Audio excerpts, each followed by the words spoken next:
Olá a todos! Hoje temos o prazer de entrevistar a Bruna, que vai falar com a gente um pouco sobre barreiras de adoção de tecnologia e internalização no seu empreendimento. Então, muito obrigado, Bruna, pelo seu tempo.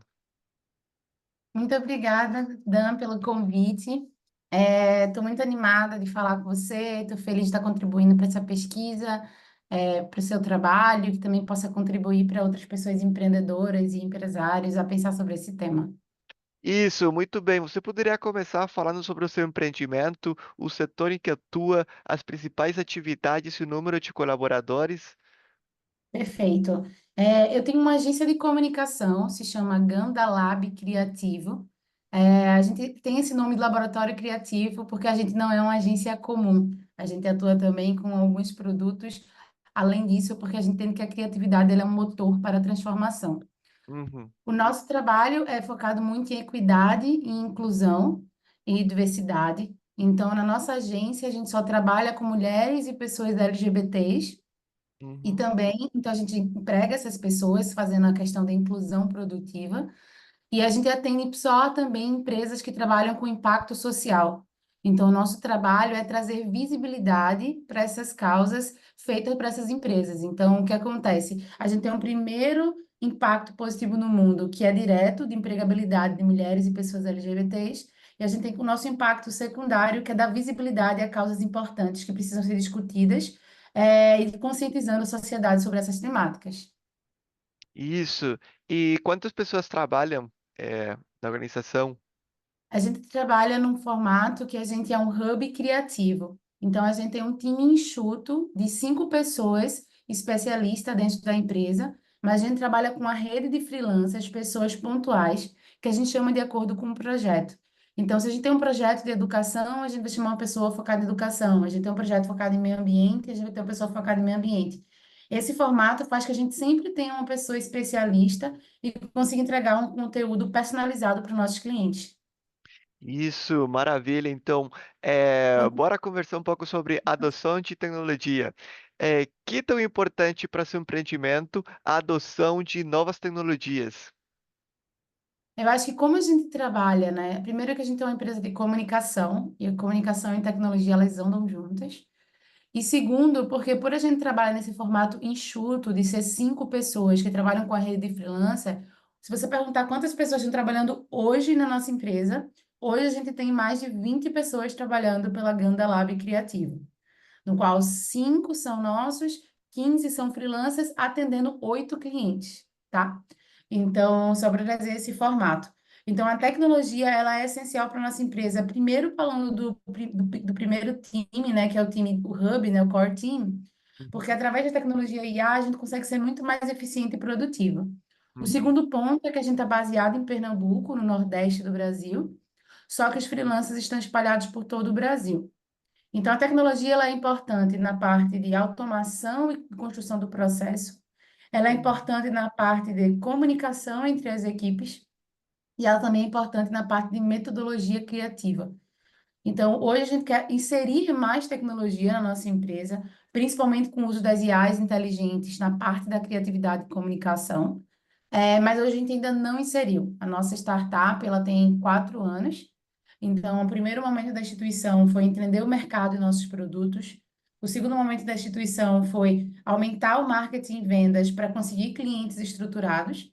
A gente está na fase 3, que é entender a nossa metodologia criativa de entrega, entender a nossa metodologia de cultura de empresa, quem a Uhum. gente quer trabalhando conosco, e a gente vai entrar em 2025 nessa fase de inserção de tecnologia nos processos, na parte criativa. A gente não fez isso antes, eu acho que um pouco até pelo caminho empreendedor, mas para a gente não se perder um pouco do que a gente quer e o que a gente entende de melhor na instituição, do que é um conteúdo criativo para ser entregue. Então, a gente sabe que a inteligência artificial, ela vem para auxiliar, mas a curadoria vai ser humana. O que vai diferenciar um bom post de um ruim post, de um bom texto de um mau texto, né? Então, hoje mesmo estava vendo, faça 30 conteúdos em 2 minutos. Mas vai precisar de uma curadoria humana, né? Nem que seja para orientar essas máquinas. Então, a gente está nessa fase, a gente está em 2024, e em 2025 a gente vai entrar profundamente nesse estudo da IA né? Até porque eu vi um post, não sei exatamente se é fake news ou não, né? Porque, enfim, tava passando no Instagram, do primeiro unicórnio, o que vai ser o primeiro unicórnio feito por uma pessoa só, apenas com tecnologias e inteligências artificiais. Então, a gente sabe que a IA, ela tá vindo para fazer muitas coisas, principalmente nessa parte mais de processo, mas também na parte de criatividade. E eu quero potencializar minha empresa com isso. Mas por trabalhar no ramo de comunicação e criatividade, tanto a parte da inteligência artificial como a parte de internacionalização, ela vem em um formato que a gente precisa ter mais cuidado. Porque quando a gente fala de comunicação, de publicidade, de gatilhos para consumo, para compra, a gente fala sobre cultura local. Então, a gente, por exemplo, a gente trabalha no Brasil, o Brasil tem 26 estados e no Distrito Federal, e o sotaque, né, o acento, enfim, que a gente Uhum, tem em Pernambuco é diferente do Rio Grande do Sul. Então, se a gente faz uma publicidade, é uma coisa que a gente fala muito para os nossos clientes, uhum, como você quer falar, fazer uma publicidade para falar com o Brasil inteiro, se só com propaganda só tem um sotaque? exato. E então, a gente já tem essa diferença no nosso próprio país. Então, a inteligência artificial, ela também precisa acompanhar essas nuances humanas que a publicidade tem de conversar com seres humanos, né? Então, pessoas acreditam em pessoas, pessoas se envolvem com pessoas, pessoas se envolvem com histórias de pessoas. Então, eu acredito que a parte de histórias, construir histórias e quem está falando é muito importante na comunicação. E que, para isso, fazer uma internacionalização, fazer uma aplicação de inteligência artificial tem que ser muito importante, porque hoje as pessoas conseguem saber. Ah, esse texto tá, parece até que foi uma máquina que fez, né? Hum. Então, assim, no ramo que eu atuo, para outros ramos isso funciona muito bem, mas para o ramo que eu atuo, que é um ramo de impacto social, comunicação de causa, inclusão e diversidade, ser humano é muito valioso. Isso, muito bem. E até agora, quais foram as barreiras que você encontrou no seu empreendimento para a adoção de novas tecnologias? Pelo menos, como a gente é uma startup e nova, né? Enfim, a gente já saiu da parte de ideação, já saiu da parte de operação, e está começando a entrar na parte de tração, que é justamente a parte de escalabilidade. Uhum, Hoje, a principal dificuldade é conhecimento humano para aplicar as melhores tecnologias. Como a gente ainda está com um time enxuto, né? Como eu te falei, a gente fez primeiro processo, depois marketing, agora está na parte de capital humano. A gente está construindo o nosso time base. Então, não tive tempo, eu, como pessoa diretora executiva da empresa, uhum. de parar para procurar e estudar ou procurar uma pessoa para implementar essa inteligência artificial, porque eu estou no momento de ter time, de ter o básico de uma agência, um social media, um designer e tudo mais. Então, eu posso talvez não estar priorizando isso da forma mais inteligente que talvez que outros CEOs ou diretores executivos fariam, mas eu estou achando que esse é o caminho mais sustentável para a minha instituição hoje, né? Eu acho muito importante ter pessoas criativas e ter esse olhar criativo e de inovação nas pessoas que trabalham comigo, para aí sim a gente colocar essas tecnologias dentro, junto com pessoas para potencializar o trabalho delas. E talvez descobrir que talvez a tecnologia possa sim criar isso. Mas esse é o caminho. Eu não sou uma pessoa, eu sou formada em jornalismo, eu não tenho um background de tecnologia. Apesar de já ter, a gente trabalha muito próximo com o Porto Digital, né? Enfim, ele inclusive é um dos clientes nossos, de comunicação, que o Porto Digital é um dos maiores polos tecnológicos do Brasil, que ele fica baseado no Nordeste, no meu estado, que é Pernambuco. É, mas é um desejo que eu quero sim, porque eu entendo hoje que não usar a inteligência artificial no trabalho é estar perdendo uma oportunidade, é estar perdendo tempo em coisas que o inteligência artificial, a tecnologia poderia estar fazendo para mim. Mas para isso eu preciso direcionar muito bem essa tecnologia, porque senão ela pode fazer coisas que atrapalham o meu trabalho. Então eu estou nesse momento de prender mais o meu time para ganhar tempo para poder começar a estudar ou contratar alguém para poder aplicar isso na minha instituição. Ok. E atualmente o seu empreendimento está utilizando ativamente a inteligência artificial ou é um plano para o futuro? É um plano para o futuro. A gente tem utilizado a inteligência artificial quando a gente está em momentos mais que a gente chama travados criativamente. Então, Uhum. eu vou te dar um exemplo. A gente estava fazendo uma campanha sobre crise climática, em que a gente precisava falar sobre racismo ambiental. Só que a gente precisava falar sobre racismo ambiental para pessoas que não acreditam em racismo. Então, a gente precisava falar de racismo ambiental para pessoas que acham que hoje no mundo, pessoas brancas e negras têm as mesmas oportunidades. Então, como que a gente fala disso no meio ambiente? Então, a gente entendeu o argumento que a gente ia criar, e o argumento era através de dados. Então, a gente trouxe dados de 3 crimes ambientais que aconteceram no Brasil, Mariana, Brumadinho, e a gente trazia os dados de quem eram as pessoas que estavam mais morrendo nesses crimes ambientais. Então, quando a gente vinha para os dados, era 80% das pessoas eram negras. Então, a gente conseguiu, através de argumento, mostrar que as pessoas negras estavam mais prejudicadas pelos crimes ambientais no Brasil. Só que a gente não conseguia pensar na chamada. Então a gente quebrou a cabeça, ficou pensando, fez brainstorm com o time, até que a gente colocou para a inteligência artificial os argumentos da campanha. Então a gente colocou todos os argumentos que a gente tinha criado e falou, por favor, me entregue um título. A princípio eles não trouxeram um título bom, até que o chat GPT, ele trouxe as vítimas invisíveis do clima. E a gente achou genial, e a gente colocou isso na campanha, e isso vai para o ar. Então, a gente tem usado a inteligência artificial a partir para ajudar a gente a refinar e criar slogans a partir de um argumento criado por uma pessoa humana. Então, nesse caso, então eu refaço, a gente tem usado ativamente esse conteúdo essa inteligência nesse formato de refinamento para nossas campanhas. Isso. E você tem um referente de um empreendimento comparável com o seu que conseguiu superar essas barreiras para a adoção de novas tecnologias? Eu não tenho, assim, por falta de conhecimento de como estão as outras agências no mercado. Com Hum, certeza tem agências, principalmente maiores que as minhas, que estão utilizando de forma eficaz. Ok, ok. E quais são as consequências para seu empreendimento se ele não conseguir superar essas barreiras para a adoção de novas tecnologias? A nossa agência vai ficar para trás, ela vai ficar uma agência desatualizada, né? Então, eu acho que as consequências é que talvez vinha até a falir mesmo e fechar. Por um momento, a gente pode até conseguir sustentar clientes que topem uma agência que não usa inteligência artificial. Ou, porque assim, eu vou precisar aumentar o número de pessoas para eu escalar a minha empresa, que é justamente o momento que eu estou hoje.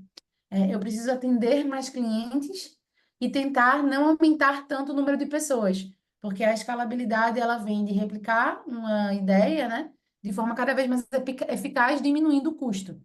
Então, se para 3 clientes eu precisar de 3 pessoas, a capacidade de lucro da minha empresa ela sempre vai ficar a mesma. Claro que vai aumentar, porque é mais pessoas e tudo mais.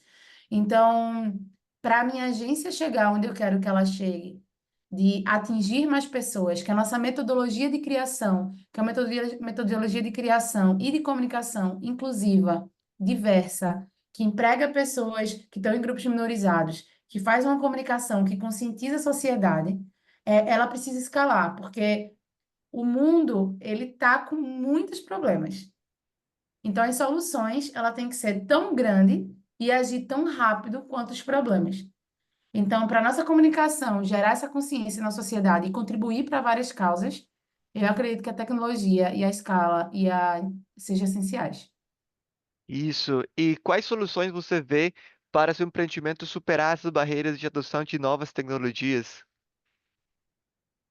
O que eu estou fazendo hoje é que eu pausei um pouco a entrada de novos clientes para focar em capacitação e recrutamento de pessoas para o meu time. Então, hoje, nesse segundo semestre, a gente não está pegando novos clientes, a gente chegou, digamos, no nosso teto. Além disso, eu também estou me inscrevendo em incubadoras e acelerações. Uhum. Então, eu estou buscando orientações de empresas, né? é, Esses setores que a gente chama de setores intermediários, né? Incubadoras, acelerações, espaços que podem fazer eu aprender, através de cursos, como melhorar como superar essas soluções com mestres, com pessoas consultoras e tudo mais. Então, isso foi um pouco das decisões que eu tomei hoje para o segundo semestre de 2024.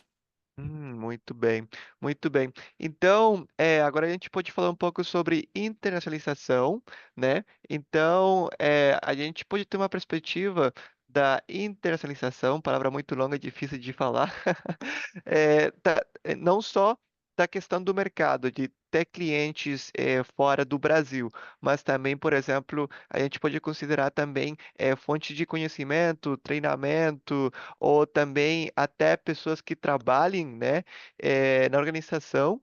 Então, eu queria saber que tão importante é para seu empreendimento a internacionalização. Perfeito. No ano passado, a gente teve o nosso primeiro cliente internacional. Ele é um cliente do Chile, uma consultoria de igualdade de gênero, em que a gente trabalhou com pessoas internacionais. A gente trabalhou tanto com pessoas brasileiras, que saberiam falar espanhol fluente, como a gente também trabalhou com pessoas que sabiam, que eram nativas hispanohablantes, nativas que falavam espanhol. Uhum, Essa experiência fez a gente perceber que a gente não estava com os processos estruturados para internacionalizar naquele momento. Então, eu decidi dar um passo para trás em relação a isso e focar em estruturar processos, metodologia criativa e implementação de inteligências artificiais. Então, a internacionalização ela pode ser um passo, mas seria para 2026 ou 2027. Então, eu sei que internacionalizar a minha empresa, no sentido de clientes ou de funcionários e funcionárias, tem um valor de venda, né? Que é entrar em um novo mercado, e tem um valor de impacto social, porque eu quero impactar mais pessoas com a minha questão. Sobre a questão de ter aprendizados internacionais, é, talvez também seja algo que eu estou fazendo, até participando do próprio iLai, né? No qual uhum, eu fiz um intercâmbio nos Estados Unidos, no qual eu aprendi sobre isso. Eu estou pensando também em outras bolsas internacionais para participar e me aplicar, bolsas na Inglaterra, bolsas na Espanha, para pensar na capacitação minha como diretora executiva e também incentivando o meu time para fazer algumas capacitações e se aplicar. Então, acho que do que eu entendi que você está chamando de internacionalização, é um pouco disso que eu estou pensando para o exato. próximo ano com a minha empresa. Exatos. Envolve tudo, né? Tudo que o que for de fora do Brasil. Então, quais têm sido as principais barreiras que você tem encontrado para você engajar com essas atividades internacionais? Eu acho que no meu caso, priorização e Uhum, tempo. uhum, Como eu reforço, eu sou diretora executiva e eu acho que quem é diretor executivo de uma startup que não está com todos os seus setores estruturados, uhum. tem o costume de atuar em sobrecarga. Então, tem mais coisa para fazer do que eu tenho tempo disponível. Nesse cenário, a gente precisa olhar para o caminho estratégico que a gente quer levar para a empresa e traçar prioridades. Ano passado, eu participei de outro programa internacional com a Embaixada Americana, que se chama OWI, que é uma academia para mulheres empreendedoras. E a minha mentora, ela falou muito de internacionalização da empresa. Ela viu muito potencial. E ela falou assim, Bruna, se você decidir focar nisso, em 2 anos você vai estar ganhando 5 vezes mais. Não optei por esse caminho.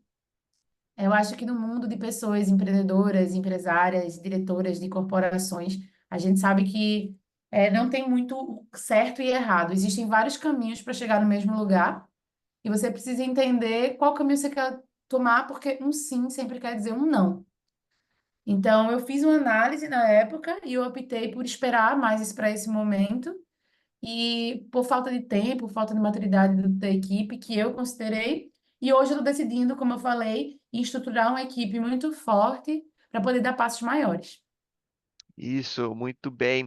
E você tem algum referente, um empreendimento referente comparável com o seu que já tenha conseguido superar essas barreiras de internacionalização?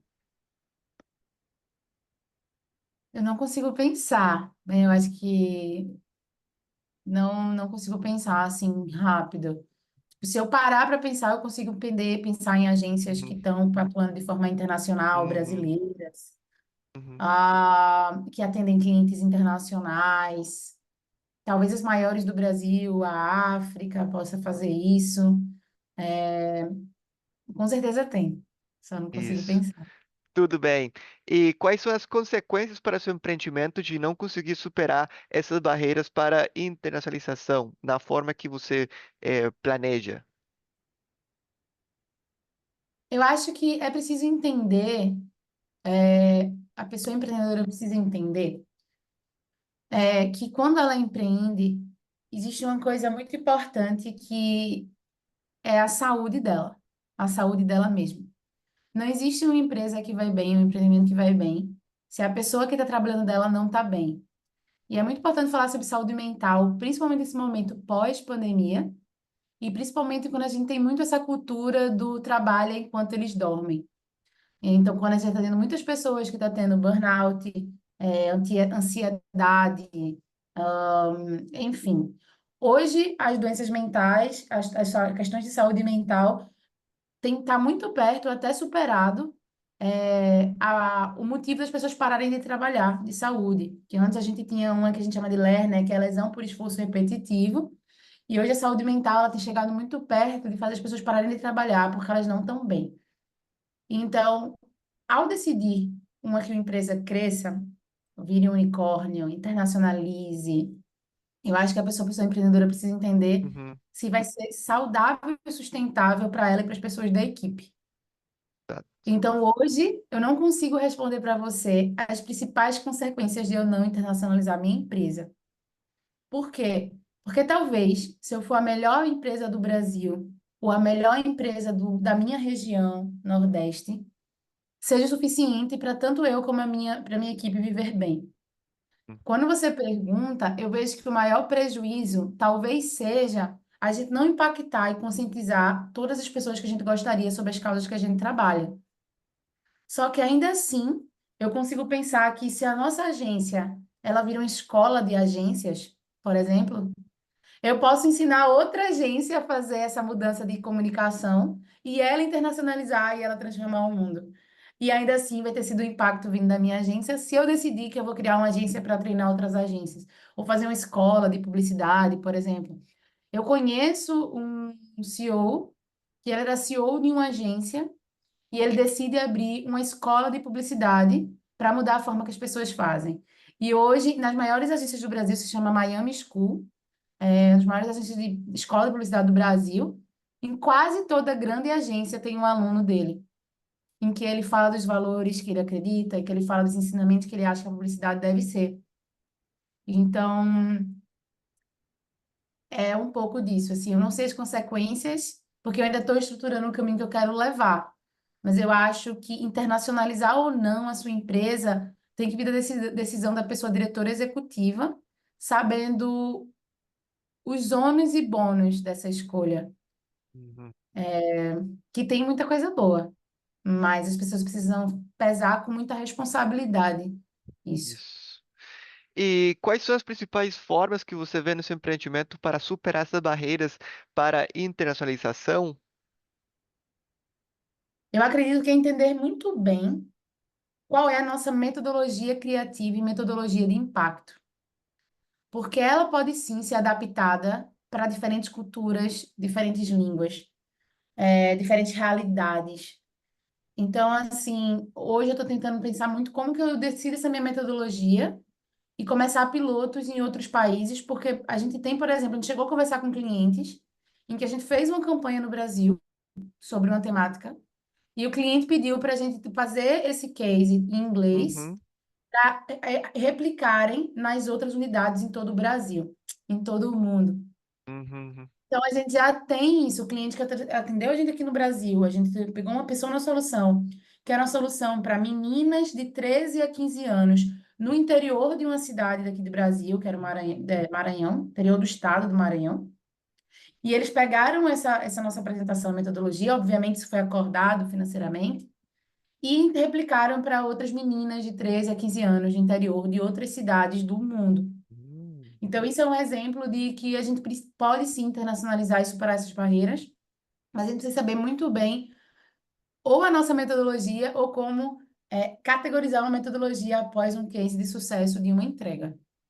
Isso, isso. E chegando agora à nossa última pergunta, que conselho você daria para a Bruna de 3 anos atrás, 4 anos atrás, para ela encarar essas barreiras de internacionalização e adoção de novas tecnologias no empreendimento? Conselhos de Bruna para a Bruna. Eu acho que o primeiro conselho é que pausar uma atividade nem sempre é dar passo para trás.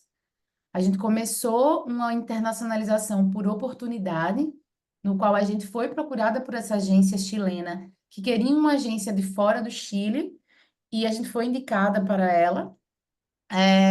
A gente chegou a começar a fazer, só que não estava entregando na qualidade que eu acredito que precisa. Porque a gente está falando, nossa agência de comunicação, a gente não entrega campanhas. A gente está falando de transformar vidas, a gente está falando de conscientizar pessoas, a gente está falando sobre uma transformação sistêmica de pensamento sobre uma determinada temática. E precisa atuar com muita responsabilidade e com muita excelência. Então, eu acho que o primeiro conselho é esse, e o segundo conselho é não deixar de procurar pessoas mentoras e capacitações. Empreender também exige estudo, e não pode parar de estudar, porque eu acho que a gente tem muito essa questão de quero inventar a roda, né, que é um termo brasileiro, que é como Hum, quero fazer algo do zero, mas eu não sou a primeira agência do mundo a querer internacionalizar. Eu não sou a primeira agência do mundo a querer trabalhar com públicos diversos.